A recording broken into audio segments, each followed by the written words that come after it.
Welcome back. It's time for the aviation segment again.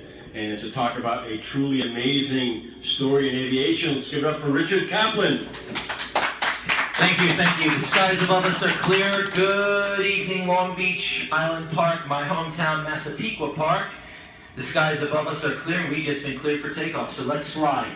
On this edition, I want to talk about a story that really has inspired our nation, but more so, I think it's really going to inspire the next generation of young aviators going into the field. And that is the miracle on the Hudson. On January 15, 2009, Captain Chelsea Sullenberger steered an A320 into the history books when he made an impossible landing by landing a fully loaded Airbus A320 on the Hudson River. Now, I just found out recently that the air traffic controller who was on the mic with him at the time of this incident lives in Long Beach. He's opening a business in Long Beach. His name is Patrick Harton. And I would consider it an absolute privilege and honor to interview this gentleman on the show, have him come on, tell his story, and tell America what it was like to be in the tower and to hear that what has to be a horrifying announcement by a young pilot that both of your engines have just been hit by a flock of Canada geese. Now, in aviation, to give you an idea of just how rare this is, we compare this to being struck by the same bolt of lightning not once, not twice, 3 times in a row. Now, think about this. That's like basically winning Powerball, Mega Millions, and then next week Powerball again. It is virtually impossible. And as a flight simulator buff, I have tried to recreate this landing in a simulator, and I'm going to be straight out honest with you, it is impossible. What this gentleman did is beyond miraculous, because you take into account the fact that you're flying out of one of the toughest airports to begin with, LaGuardia. You're heading to Charleston, North Carolina, with a fully loaded Airbus A320. That's not a small airplane, that's a large jet. That's what JetBlue flies. Then you take into account that minutes into the flight, you declare pan-pan, which is universal for SOS, it's an emergency. You have lost not one, but both of your engines. You are now literally a high-tech glider. You are basically a $70 million glider. What this gentleman did was he flew this jet without engines for as long as he possibly could, deciding where he's going to land. Now, mind you, as an aviation expert, I know the area well enough to know that where he was, there were only 2 real options to land. You could either try to return to LaGuardia, or you could try for Teterboro. Now, to give you a little idea of what Teterboro Airport is like, I'm sure a lot of our viewers are from Long Island. You're familiar with Republic Airport in Farmingdale. Republic is a relatively medium-sized airport for corporate traffic. Teterboro is about the same. Teterboro is New Jersey's version of Republic.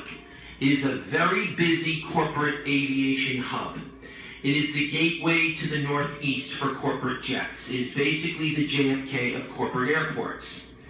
This was an option, but Sullenberger is no ordinary pilot. This pilot knew exactly what he was doing. The whole time, if you listen to the cockpit voice recordings, not once do you hear him really freaking out, breaking a sweat, which I could tell you, if I'm flying this jet, I'm terrified. I am probably losing it. He is calm, he is cool, he is collected. And I am very excited because this story is going to be hitting the silver screen in June. And on June 18, 2016, Tom Hanks is going to be playing Chelsea Sullenberger. And I can't think of a greater man to be playing him than Tom Hanks. I think that he's going to knock it out of the park.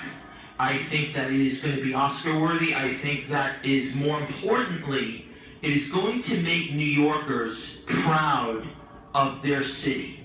Because it's really the New Yorker who is responsible for how this whole thing played out. If you look at the video of the ferries coming to rescue the passengers, It wasn't the NYPD, it wasn't the FDNY, it was ferry boats who played a vital part in rescuing these people. They had the peace of mind to notice the plane in the harbor floating. They came and they rescued. This gentleman, Patrick, plays a very key role because he guided him to where he landed. I want to interview you, Mr. Harton, because as an aviation expert, I want to hear your story, and I want the island to hear this story properly. I believe Long Islanders, as well as Howie, every one of us, we want you to tell your story because we believe it is a story that will educate the next generation of aviation experts to come. I believe it'll give people greater insight to what it takes to be an air traffic controller, what it takes to guide an aircraft that clearly, by all laws of physics, never should have made it to where it did, but did. And I believe it's mostly in part to Sullenberger and yourself that the outcome of this story is truly a miracle, Mr. Harton. So I look forward to hopefully meeting you soon. Thank you. Richard, I want to follow up.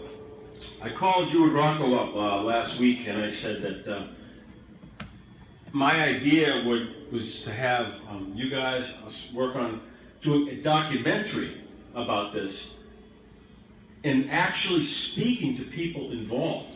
I mean, I'm sure Tom Hanks, who's an Academy Award-winning actor, is going to be great, and I'm sure that the fact that Clint Eastwood is directing the movie, it's going to be fabulous. But I think a documentary about speaking to the people who were really involved, to the people who were rescued, to the people who helped rescue them from the ferry boats, to the air traffic controller, all the people involved, even people who viewed this from their apartment buildings, the raw emotions, capturing the raw emotions. Now, I brought this up to you guys last week, and now we find out that the air traffic controller is a Long Beach guy, so we can really hit the ground running. So, Richard, did you kind of feel the fact that I came up with this idea about documentary with your passion of aviation, Rocco's passion for film, and now we find out that the air traffic controller is a Long Beach guy? Do you kind of feel like it's, in a way, it was meant to be? I definitely feel it was meant to be. I think that this is a story that has long since needed to be told. Ever since the day that I saw this A320 floating in the Hudson River with the people on the wing, I will never forget that image as long as I live, seeing passengers standing on the wings, knowing that the Hudson that day was freezing, and this one man with his co-pilot and crew brought this plane to what can only be described as a miracle landing. Didn't damage it, didn't break off any parts. It came in like a swan gliding into your backyard pond. That's the only way to describe it. And this moves me in so many ways as an American, but more importantly, it moves me as an aviation individual. As a person in the field, I have to say that you go by what you see. And when you see the video, and it's a grainy video, I gotta remind you, if you've seen the video, you know what I'm talking about. It's a grainy video, it's shot from a dock, you see the plane just simply hit the water, and all these people lived. No one was hurt severely, there were no critical injuries. It moves you. I was crying. I honestly was tearing up crying because I knew what this man did. And I knew how impossible it is to pull off. And if this does not define what a true hero is, then you will forgive me, you'll forgive me, Long Island, I don't know what one is. Because frankly, how do you thank a person for giving you your life? How do you thank someone for saving not just you, but everyone on that jet? You know, you're speechless. You can't fathom the arduous task this man had and how cool he was performing it. So I really am very excited to be a part of this documentary. I believe that it is not just going to honor Sullenberger, but more importantly, it's going to educate the next generation who will be going into the cockpit, the next generation Sullenbergers. I believe to you out there who are right now in a classroom at Embry-Riddle or at Vaughan College of Aeronautics, you guys are the ones who are going to benefit the most from this documentary. And if you take anything away from it, understand that you are the most important person when you are in that cockpit. You and that aircraft are one. What you decide doesn't just affect you, it affects every single person on that airplane. And I cannot think of a greater example of calm, cool, and collectedness than I can in the story of Captain Chesley Sullenberger. God bless you, sir. I really would love to talk to you. I hope you watch the show, and even if you hear about it, New York's not that far. We do have airplanes, and you do fly one. And I would love the opportunity to sit down with you over coffee and talk about this incredible story, because you've inspired me to be everything that I can be in aviation. Watching you land that plane is what really keeps me going, and I think it keeps a lot of people going. I don't think you realize how many Americans are touched by what you've done. I don't think you realize how important, just because Clint Eastwood's directing your film is an honor in itself, but you saved 168 people. Those are 168 souls who have families that they can spend the rest of their lives with because of the decision that you made in that cockpit. And I hope you realize just how extraordinary a human being you really are.